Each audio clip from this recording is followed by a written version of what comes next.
Dunia yang lebih baik adalah harapan kita semua. Tantangan dan permasalahan yang muncul diharapkan dapat teratasi dengan baik. Engineering, rekayasa, dan desain ada untuk alasan tersebut. Lihat di sekeliling kita.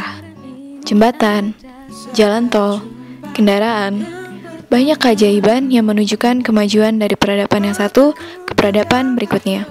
Keajaiban yang memudahkan kehidupan manusia. Mulai. Menurut saya penemuan yang penting itu handphone. Soalnya kalau sejak ada handphone kita komunikasi jadi gampang. Menurut saya penemuan yang paling penting itu adalah komputer karena memudahkan kita untuk melakukan segalanya menggunakan internet dan lain-lain.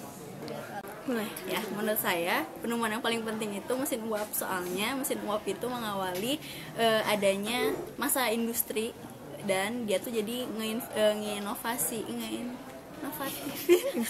menginspirasi ke penemuan-penemuan selanjutnya kayak mesin-mesin lain gitu. Menurut saya, penemuan yang paling penting adalah pesawat. Soalnya kita bisa terbang ke tempat-tempat yang jauh banget dan dalam waktu yang singkat. Menurut saya penemuan yang paling penting itu listrik karena tanpa listrik semua penemuan yang lain kayak HP, TV, komputer segala macam nggak bisa jalan. Ada banyak karya yang menyelesaikan masalah dan memudahkan kehidupan manusia, seperti jembatan, keuntungan, menghemat jarak, tenaga, dan waktu. Jembatan pada dasarnya menghubungkan satu tempat dengan tempat yang lain. Manusia yang hendak mencapai suatu tujuan namun kesulitan karena ada jarak atau rintangan yang terbentang, misal sungai, laut, dapat menggunakan jembatan untuk mempermudah perjalanannya. Ia bisa menghemat jarak, tenaga, dan juga waktu dibanding bila harus mencari jalan memutar, naik perahu, dan usaha-usaha lain untuk mencapai tujuannya. Mobile phone, keuntungan mempermudah komunikasi, menghemat tenaga dan waktu. Telepon genggam menjadi sarana berkomunikasi yang mudah dibawa kemana saja. Sebelum ada telepon genggam, manusia perlu usaha ekstra untuk berkomunikasi atau menyampaikan pesan. Mengirim surat, mengirim pager, atau harus bertemu dengan orang yang dituju adalah sebagian dari usaha yang dahulu dilakukan. Setelah adanya telepon genggam, jarak seakan tidak berarti. Berkomunikasi menjadi dimudahkan dengan adanya SMS, instant messaging, dan sebagainya. Seiring waktu, telepon genggam juga dilengkapi dengan entertainment yang menghibur manusia. Robot di pabrik pembuat mobil, keuntungan, menghemat tenaga dan waktu. Sebelum adanya robot, pekerjaan perlu dilakukan secara manual yang memakan waktu dan tenaga besar. Setelah adanya robot, beberapa pekerjaan dapat dilakukan dengan lebih singkat, sehingga jumlah produk yang dihasilkan setiap harinya bertambah, dan juga menghemat usaha yang perlu dikeluarkan manusia. Airbus 380, keuntungan menambah profit menghemat waktu. Airbus 380 sanggup menampung kapasitas penumpang yang besar, sehingga menghasilkan profit yang lebih untuk perusahaan dan memperkecil kemungkinan bagi orang yang hendak berpergian untuk tidak mendapatkan kursi. Airbus 380 dikembangkan untuk mengatasi masalah yang berkaitan dengan kepadatan dan sistem kontrol trafik udara yang kesulitan karena banyaknya jumlah pesawat. Sistem informasi penggajian di kantor dengan 1.000 pegawai, keuntungan menghemat tenaga dan lebih akurat. Sebelum adanya sistem informasi, bagian yang mengurus penggajian pasti kerepotan mengurus 1.000 pegawai dengan gaji yang berbeda-beda secara manual. Setelah adanya sistem tersebut, pekerjaan menjadi termudahkan karena pegawai bisa memasukkan input dan proses dikerjakan oleh sistem. Hasil yang didapatkan juga lebih akurat, dalam artian meminimalisir kesalahan penghitungan. Sistem IKTP, keuntungan mempermudah birokrasi dan mengurangi kecurangan.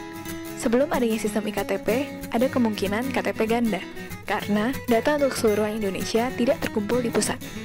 Adanya sistem IKTP membuat hal-hal menjadi lebih sistematis dan mengurangi kemungkinan KTP ganda yang lebih jauhnya lagi dapat mengurangi kecurangan, pemalsuan identitas, dan sebagainya. Sistem RoboHand, keuntungan meningkatkan kualitas hidup seseorang. Sistem RoboHand menjadi jari bagi orang yang tidak memiliki jari tangan. Memiliki jari tangan tentunya membuat orang tersebut dapat melakukan kegiatan yang lebih dibandingkan keadaannya tanpa RoboHand. Hal ini membuat hidupannya termudahkan dan kualitas hidupnya meningkat. Brain-computer interface, keuntungan meningkatkan kualitas hidup seseorang. Brain-computer interface memampukan orang yang lumpuh untuk melakukan berbagai kegiatan yang sebelumnya tak dapat dilakukannya dengan menangkap gelombang otak. Hal ini mengurangi ketergantungan orang tersebut pada orang lain yang membuat kualitas hidupnya meningkat. Semua penemuan, teknologi, karya yang ada tidak akan terwujud hanya dengan engineering atau rekayasa semata. Diperlukan desain mengenai produk yang dirancang agar dapat digunakan oleh masyarakat luas. Desain adalah gambar atau garis besar tentang sesuatu yang akan dikerjakan atau dibuat. Engineer memerlukan desain mengenai karya yang bagaimana yang perlu dibuat, sehingga karya tersebut tepat guna menyelesaikan masalah dalam masyarakat yang luas. Para engineer, para insinyur, berusaha menghasilkan karya untuk mengatasi masalah dalam kehidupan masyarakat. Karena itu, masyarakat diharapkan menghargai upaya tersebut. Haki, hak atas kekayaan intelektual, adalah hak eksklusif yang diberikan suatu hukum atau peraturan kepada seorang atau sekelompok orang atas karya ciptaannya.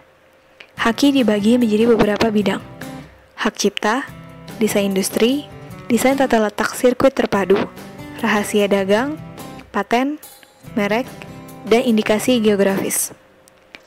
Haki melindungi karya-karya agar tidak disalahgunakan. Haki menunjukkan bahwa upaya seseorang atau sekelompok orang untuk menimbulkan kemajuan betul-betul dihargai. Para insinyur hadir dalam dunia dengan segala romantikanya, dalam dunia dengan segala permasalahannya yang tak kunjung usai, untuk membuatnya lebih baik. Segala pekerjaan yang dilakukan insinyur pada intinya mengarah ke satu pokok, problem solving. Insinyur menyelesaikan masalah, mencari solusi dari tantangan yang dihadapi.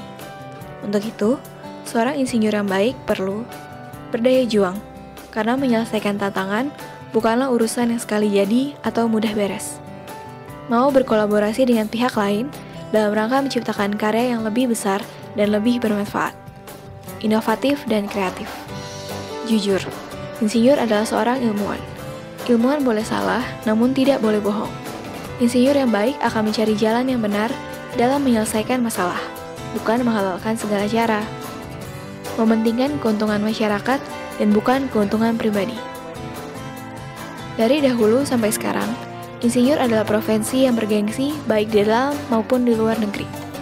Ada beberapa kelebihan profesi insinyur di luar negeri, seperti lebih dihargai, fasilitas lebih lengkap, riset penelitian lebih didukung, dan gaji lebih besar. Namun, keadaan dalam negeri tidak menghalangi anak bangsa untuk terus berkarya. Buktinya, sudah banyak buah manis yang lahir dari keringat anak bangsa sendiri.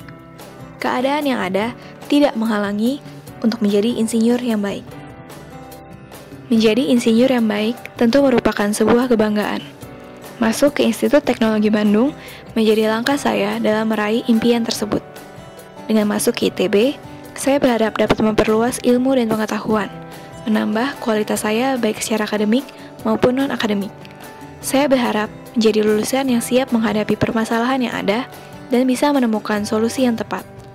Saya berharap bidang keilmuan yang saya tekuni nantinya bisa digabungkan dengan bidang keilmuan lainnya untuk menghasilkan karya yang lebih besar dan lebih bermanfaat bagi kemajuan bangsa. Saya berharap bisa memberikan apa yang saya punyai, bisa berkarya, berkontribusi, mewujudkan dunia yang lebih baik.